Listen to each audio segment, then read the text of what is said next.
កិច្ចប្រជុំប្រចាំខែរបស់ក្រុមហ៊ុនស្រាប់តែអ្នកហាត់ការថ្មីម្នាក់បានបញ្ចាំងស្លាយបង្ហាញពីកំណត់ត្រាការងាររបស់ខ្ញុំ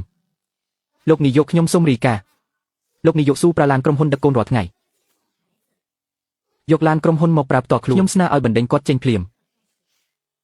គេមិនដឹងទេថាឡានដែលគេហៅថាឡានក្រុមហ៊ុននោះតាមពិតជាឡានផ្ទាល់ខ្លួនតម្លៃ3លានយ៉នរបស់ខ្ញុំទេដើម្បីងាយស្រួលក្នុងការរកស៊ីខ្ញុំក៏ឲ្យក្រុមហ៊ុនខ្ចីប្រើដោយឥតគិតថ្លៃដើម្បីលើកមុខមាត់ក្រុមហ៊ុនអស់ពីឆ្នាំមកហើយលោកអ្នកទាំងអស់គ្នាយោងតាមច្បាប់គ្រប់គ្រងយានយន្តរបស់ក្រុមហ៊ុន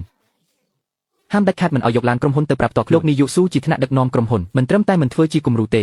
ថែមទាំងយកឡានទទួលភ្ញៀវថ្លៃបំផុតរបស់ក្រុមហ៊ុនមកធ្វើជាឡានផ្ទាល់ខ្លួនទៀត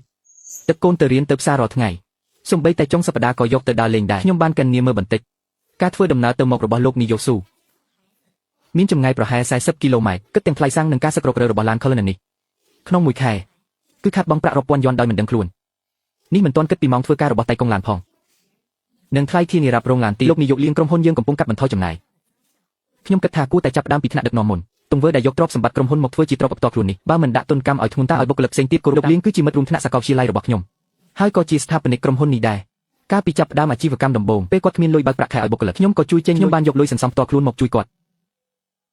់អរគុណច្រើនណាស់ដែលបានជួយខ្ញុំក្រោយមកពេលក្រុមហ៊ុនត្រូវការឡានស្អាតទៅជួបអតិថិជនធំ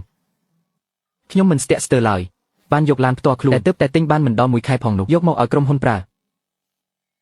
នេះជាឡានថ្មីរបស់ខ្ញុំលោកយកទៅប្រើសិនការងារសំខាន់ជាងឡាននេះខ្ញុំឲ្យក្រុមហ៊ុនខ្ចីឲ្យអ្នកក្នុងក្រុមហ៊ុនទាំងអស់សុទ្ធតែដឹងថាវាជាឡានរបស់ខ្ញុំលោកនាយកលៀងឡាននេះស៊ូថាងតើមានរឿងអ្វីកើតឡើងលោកនាយកជឿជាក់លើសម្ដីរបស់លីងយូ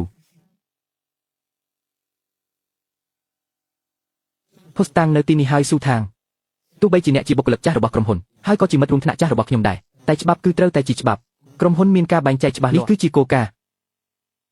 ៍កាលពី2ឆ្នាំមុនពេលមកខ្ចីឡានខ្ញុំអ្នកនិយាយបែបនេះមែនទេស៊ូថាងខ្ញុំសុំទោសដែលធ្វើឲ្យចាំក្រុមហ៊ុនរកលុយបានខ្ញុំនឹងទិញឡានថ្មីឲ្យអ្នកមួយឆ្នាំមុនពេលក្រុមហ៊ុនជួបវិបត្តិហិរញ្ញវត្ថុខ្ញុំបានយកឡាននេះទៅបញ្ចាំដើម្បីយកលុយមកបើកប្រាក់ខែឲ្យពួកគេចុះពេលនោះគាត់និយាយថាដូចម្ដេចស៊ូថាងឡាននេះគឺជាក្បាលម៉ាស៊ីនសង្គ្រោះក្រុមហ៊ុនយើងហើយក៏ជាស្នាដៃរបស់អ្នកដែរលោកនាយកភ្លេចអស់ហើយមែនទេអ្នកទាំងអស់គ្នាប្រកាសជាដឹងមែនទេថាឡាននេះជារបស់អ្នកណាលោកនាយកចាងសប្តាហ៍មុនអ្នកទើបតែប្រើឡាននេះទៅទទួលម្ដាយក្មេកចេញពីពេទ្យថែមទាំងបង្ហោះអួតក្នុង Facebook ថាក្រុមហ៊ុនមានសុខុមាលភាពល្អទៀតផងអ្នកមិនដឹងទេថាឡាននេះជារបស់អ្នកណាចុះឯងវិញស៊ីវលីវរាល់ខែឯងតែងតែមកខ្ចីឡានខ្ញុំដើម្បីទៅដើរលេងជាមួយមិត្តប្រុសឯងក៏មិនដឹងដែរមែនទេថាឡាននេះជារបស់អ្នកណាខ្ញុំមិនដែលខ្ចីឡានអ្នកទេកុំមកចោទប្រកាន់ខ្ញុំឲ្យសោះទើបតែដឹងថាសេចក្តីល្អនៅចំពោះមុខផលប្រយោជន៍គឺគ្មានន័យអ្វីទាំងអស់បែបនេះចុះអ្នកប្រកូលសឡានមកចាប់ពីពេលនេះទៅឡាននេះនឹងស្ថិតក្រោមការគ្រប់គ្រងរបស់ផ្នែករដ្ឋបាលមួយទៀតចំពោះថ្លៃសាំងនិងការខូចខាតដែលលីងយូបានកញ្ញាឲ្យខាងកិនណេឲ្យជួយសរុបមកហើយកាត់ចេញពីប្រាក់ខែរបស់អ្នកនៅខែក្រោយលោកនាយកពិតជាឆ្លៀសវៃណាស់តែខ្ញុំយល់ថានាយកស៊ូគួរតែធ្វើការសុំទោសជាសាធារណៈក្នុងកិច្ចប្រជុំក្រុមហ៊ុនព្រោះវាប៉ះពាល់ដល់កេរ្តិ៍ឈ្មោះក្រុមហ៊ុនខ្លាំងណាស់មិនបាច់សុំទោសទេគ្រាន់តែចេញសេចក្តីជូនដំណឹងស្តីបន្ទោសជាសាធារណៈមនុស្សពីរនាក់នេះម្នាក់ចង់ជន់ក្បាលខ្ញុំដើម្បីឡើងតំណែងម្នាក់ទៀតចង់ឆ្លៀតឱកាសដណ្ដើមយកសិទ្ធិប្រើប្រាស់ឡានទំនើបនេះដើម្បីប្រែក្លាយវាឲ្យទៅជាទ្រព្យសម្បត្តិក្រុមហ៊ុនទាំងស្រុងរយៈពេល2ឆ្នាំពួកគេបែរជាធ្វើខ្ញុំខុសដែលគិតថាឡាននេះជារបស់ខ្ញុំនេះសឡានទោះជាត្រូវគេរិះគន់ក៏ខ្ញុំលោកនាយកលៀងសង្ឃឹមថាឡាននេះនឹងនាំសំណាងល្អដល់ក្រុមហ៊ុនលោកស៊ូតើបើលោកយល់បែបនេះគឺល្អហើយខ្ញុំក៏ធ្វើដើម្បីក្រុមហ៊ុនដែរលោកនាយកស៊ូបើព្រមប្រគល់ឲ្យតាំងពីដើមមកគឺល្អហើយចាំបាច់តតែគេប្តឹងទៅព្រមប្រគល់ឲ្យខ្ញុំនឹងឲ្យអ្នកទាំងអស់គ្នាបានដឹ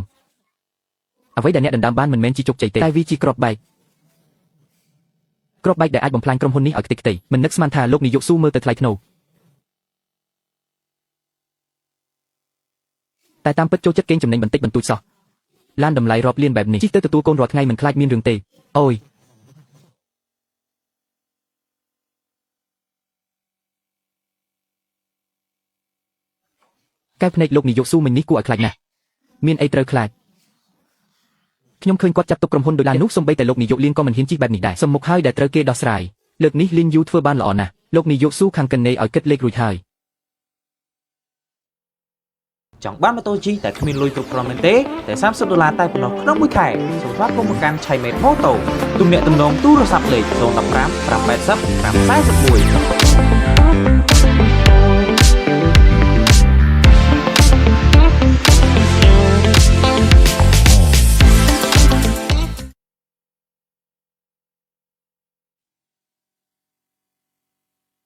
គិតតាមរយៈចម្ងាយដែលលោកជិះ2ឆ្នាំកន្លងមក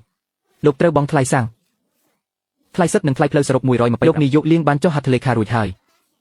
ឲ្យលោកសងក្នុងរយៈពេល3បើមិនសងទេនឹងកាត់ចេញពីប្រាក់រង្វាន់ចុងឆ្នាំលេខបានល្អណាស់128,000 យន់លីនយូឯងពូកែកនិតវិជាណាស់ពិតប្រាកដហើយលោកនាយកស៊ូខ្ញុំដឹងថាអ្នកមិនសុខចិត្តតែនេះជាច្បាប់របស់ក្រុមហ៊ុនអ្នកទទួលបានអ្វីដែលមិនគួរទទួលបានអ្នកក៏ត្រូវតែទទួលខុសត្រូវដែរអ្នកដឹងទេថាធានារ៉ាប់រងឡាននេះអ្នកណាជាអ្នកបង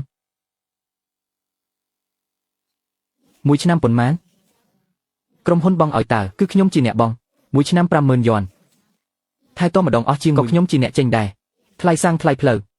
ថ្លៃចំណត់2ឆ្នាំមកនេះខ្ញុំសុទ្ធតែចេញលុយខ្លួនឯងបើលោកជីយូរហើយនោះជារឿងដែលលោកត្រូវតែធ្វើបើអ្នកបើកបរយូរមកហើយនោះវាក៏ជារឿងដែលអ្នកគួរតែទទួលបានដែរអ្នកដឹងទេថាឡាននរណាជាអ្នកបើកមកក្រុមហ៊ុនកាលពី2ឆ្នាំមុនអ្នកណាទៅដឹងសំខាន់ឥឡូវវាជារបស់ក្រុមហ៊ុនជប់និយាយរឿងឥតប្រយោជន៍ទៅនាយកស៊ូប្រញាប់បង់លុយមកខ្ញុំយកសឡានទៅបាត់ហើយក្រោយមកបើចង់ប្រាឡានត្រូវបំពេញពាក្យស្នើសុំតែខ្ញុំអនុញ្ញាតទើបបានឲ្យអ្នកអនុញ្ញាតត្រឹមជាបុគ្គលិកហាត់ការធ្វើការមិនទាន់បាន3ខែផងមកអនុញ្ញាតការប្រើប្រាស់ឡានរបស់នាយកប្រតិបត្តិដូចខ្ញុំម៉េចមិនសុខចិត្តមែនទេមិនអីទេលុយនេះខ្ញុំសង្វិញក៏បាននាយកស៊ូអ្នកពិតជាចេះមើលកាលៈទេសៈមែនហើយលោកនាយកលៀងបានឲ្យខ្ញុំជម្រាបជូនអ្នកថ្ងៃច័ន្ទក្រោយមានភ្ញៀវសំខាន់ម្នាក់មកគាត់ចង់ជិះឡាននេះទៅទទួលប្រញាប់ទៅសម្អាតរបស់ផ្ទាល់ខ្លួនក្នុងឡានចេញទៅកុំឲ្យភ្ញៀវឃើញកៅអីក្មេងឬរបស់លេងអីនឹងបោះចោលទៅអ្នកលោកមេធាវីខ្ញុំចង់ពិគ្រោះយោបល់បន្តិចរឿងទ្រព្យសម្បត្តិផ្ទាល់ខ្លួនត្រូវបានក្រុមហ៊ុនរឹបអូសដោយខុសច្បាប់និងការទាមទារសំណងតាមផ្លូវច្បាប់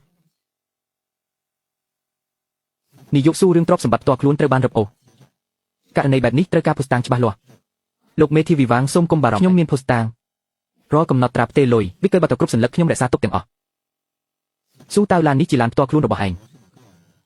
ឥឡូវយកមកឲ្យក្រុមហ៊ុនប្រាសិនទៅឬមួយឲ្យខ្ញុំធ្វើកិច្ចសន្យាជាមួយឯងឲ្យថ្លៃជួលមួយខែ 20,000 យន់មិនបាច់ទេយើងគ្នាឯងទេក្រុមហ៊ុនទើបតែចាប់ផ្ដើមសន្សំបានប៉ុណ្ណាគឺប៉ុណ្ណានោះខ្ញុំគិតថាការលះបង់របស់ខ្ញុំគឺដោយសារចិត្តឥឡូវទើបដឹងថាវាដូចជាខ្ញុំហុចកាំបិតឲ្យគេចាក់ខ្លួនឯងអញ្ចឹងបើចង់គិតគូររឿងការងារឲ្យច្បាស់លាស់អញ្ចឹងយើងមកគិតលេខគ្នាឲ្យច្បាស់ទៅបោះកម្រាលកៅអីនេះចោលទៅវាហួសសម័យណាស់កម្រាលស្បែកនេះខ្ញុំកំងគេធ្វើពិសេសតម្លៃ 8,000 យន់ចុះរបស់ជួននេះទៀតរបស់អីគេនឹងបោះចោលទៅនោះជាយន់ការពីដែលកូនស្រីខ្ញុំធ្វើឲ្យផ្ទាល់ដៃរបស់ក្នុងក្លឹបក្រោយឡានក៏រើចេញឲ្យអស់ទៅក្នុងប្រអប់នេះគឺជាកាដូពិសេសដែលខ្ញុំចំណាយលុយផ្ទាល់ខ្លួនទិញជូនអតិថិជននិងឡានថ្មីរបស់ខ្ញុំអ្នកដែលខំប្រឹងធ្វើការនឹងទទួលបានសំណាងល្អលោកនាយកស៊ូបានជួបលោកនាយកលៀងហើយឲ្យខ្ញុំមកចំណដោយសារកំហុសរបស់អ្នកលើកនេះធ្ងន់ធ្ងរក្រុមហ៊ុនសម្រាប់ផ្អាកតួនាទីខ្លះរបស់អ្នកសិនសូមអ្នករៀបចំខ្លួននឹងផ្ទេរការងារបន្តឲ្យផ្ទេរទៅឲ្យអ្នកលោកនាយកលៀងបានមានប្រសាសន៍ថាទោះបីជាលៀនយឺតូចតែគាត់ជាមនុស្សមានគោលក្រុមហ៊ុនក្រុងនឹងដំឡើងតំណែងគាត់ជាប្រធានផ្នែកប្រតិបត្តិការដើម្បីជួយសម្រាលការងាររបស់អ្នកប្រាប់លោកលៀងខ្ញុំយល់ព្រមផ្ទេរការងារម្នាក់ចាំតែដណ្ដើមឡានខ្ញុំម្នាក់ទៀតចាំតែជន់ក្បាលខ្ញុំឡើងគិតគូរបានល្អណាស់បើអញ្ចឹងជូនពរឲ្យអ្នកទាំងពីរប៉ាក់ឡាននេះឲ្យស្រួលទៅចុះព្រោះឡាននេះរើសម្ចាស់ណាស់បងស៊ូមិនធ្វើទេមែនទេបើខ្ញុំរើកន្លែងអង្គុយមកទីនេះមិនអីទេហើយនេះលោកនាយកលៀងបានឲ្យខ្ញុំតាក់ទងមកអ្នកដើម្បីផ្ទេរទិន្នន័យជាពិសេសខាងលោកចៅហ្វាយសាថ្ងៃច័ន្ទក្រោយគាត់នឹងមកខ្ញុំត្រូវសិក្សាទុកជាមុនលោកចៅគឺជាអតិថិជនធំជាងគេរបស់ក្រុមហ៊ុនគាត់ចូលចិត្តភាពអធិកអធមតែគាត់ចូលចិត្តអ្នកដែលមានសមត្ថភាពពិតប្រាកដឡានបង្ហាញពីម្ចាស់ពិតជាអស្ចារ្យខ្ញុំទុកចិត្តក្នុងការសហការជាមួយបងនេះក៏ជាអ្វីដែលខ្ញុំធ្លាប់ប្រើឡាន Cullinan ដណ្ដើមយកមកពីដៃគូប្រកួតប្រជែងកាលពី2ឆ្នាំមុនខ្ញុំកំពុងនិយាយជាមួយបងណាឯកសារទាំងអស់នៅក្នុងថតរួមអូនមើលខ្លួនឯងទៅក្នុងឯកសារខ្លះមិនមានព័ត៌មានលម្អិតទេឧទាហរណ៍ដូចជាលោកចៅចូលចិត្តពិសាប្រភេទតែអ្វីដែរគាត់មិនញ៉ាំអ្វីខ្លះគាត់មានចំណងចំណូលចិត្តអ្វីលោកនាយកចៅចូលចិត្តផឹកតែតាហុងប៉ៅមិនញ៉ាំអាហារសមុទ្រចូលចិត្តវីកូនគោលអញ្ចឹងបានសមលោកប្រធានចៅចូលចិត្តតែពិតមែនចំពោះតែតាហុងប៉ៅពិតជាមិនញ៉ាំអាហារសមុទ្រមែនតែអ្វីដែលគាត់ស្អប់បំផុតគឺមនុស្សដែលមិនចេះតែធ្វើជាចេះហើយចង់តែបង្ហាញខ្លួនចាំហើយអរគុណបងស៊ូមែនហើយកូនស្រឡានខ្ញុំបានឲ្យទៅអ្នកបើកបរឈ្មោះវាងហើយលោកនាយកលៀងផ្ដាំថាឡាននេះសម្រាប់តែទទួលភ្ញៀវកម្រិតលោកចៅប៉ុណ្ណោះក្រៅពីនេះត្រូវទុកក្នុងឃ្លាំងល្អហើយអ្នកទៅធ្វើការចុះខ្ញុំមានការសំខាន់ត្រូវទៅធ្វើអ្នកនាងស៊ូមកដល់ហើយឬឡានមានបញ្ហាអ្វីដែរឬទេគ្មានបញ្ហាទេតែខ្ញុំចង់ពិនិត្យមើលឡានទាំងមូលបានតើអ្នកនាងយកឡានមកហើយឬនៅខ្ញុំនឹងរៀបចំជូនភ្លាមនៅទេតែបន្តិចទៀតនឹងមានគេយកមកឲ្យហើយចាំទុកណាឡានចូលដល់ភ្លាមត្រូវចាក់សោឲ្យជាប់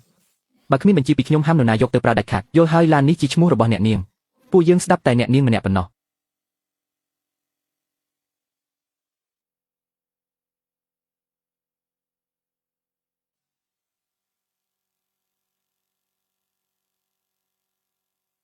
អូអ្នកនាងស៊ូជីតាក់ស៊ីមកវិញសុំទោសផងណាលោកនាយកលៀងត្រូវទៅជួបដៃគូជួយយើងខ្ជិលឡានអ្នកនាងប្រាសិនថ្ងៃក្តៅអីចឹងកុំធ្វើការហត់ពេកអីឆាប់ត្រឡប់ទៅផ្ទះមើលថៃកូនទៅថ្លៃតាក់ស៊ីរបស់ស៊ូតាំងយកទៅបើកនៅផ្នែកកណេឲ្យទៅខ្ញុំនឹងប្រាប់ខាងកណេឲ្យ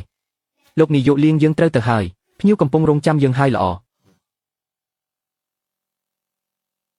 បើកលុយវិញយកឡានខ្ញុំប្រាសាំងខ្ញុំទៅជួបភ្ញៀវហើយនៅមកចំអកឲ្យខ្ញុំជិះតាក់ស៊ីទៀតពិតជាមិនធម្មតាមែនពូកែបឺតឈាមគេដោយគ្មានខ្មាស់អៀនសោះសួស្ដីខ្ញុំចង់រីការបាត់បង់កាត់សាំងមួយបង្កកវាភ្លាមមកកុំបង្អង់ឲ្យសោះរីករាយជាមួយវាចុះព្រោះនេះជាលើកចុងក្រោយហើយតែអ្នកបានជិះឡាននេះទៅជួបភ្ញៀវចាក់សោឡានពេលនេះទើបវាថោកបើចង់ចាក់សោត្រូវចាក់នៅពេលដែលពួកគេមិនអាចបំភ្លេចបានពេញមួយជីវិតចង់បានម៉ូតូជិះតែគ្មានលុយគ្រប់គ្រាន់មែនទេតែ$30តែប៉ុណ្ណោះក្នុងមួយខែសូមស្វាគមន៍មកកាន់ Chaimed Moto ទំនាក់ទំនងទូរស័ព្ទលេខ015 580 541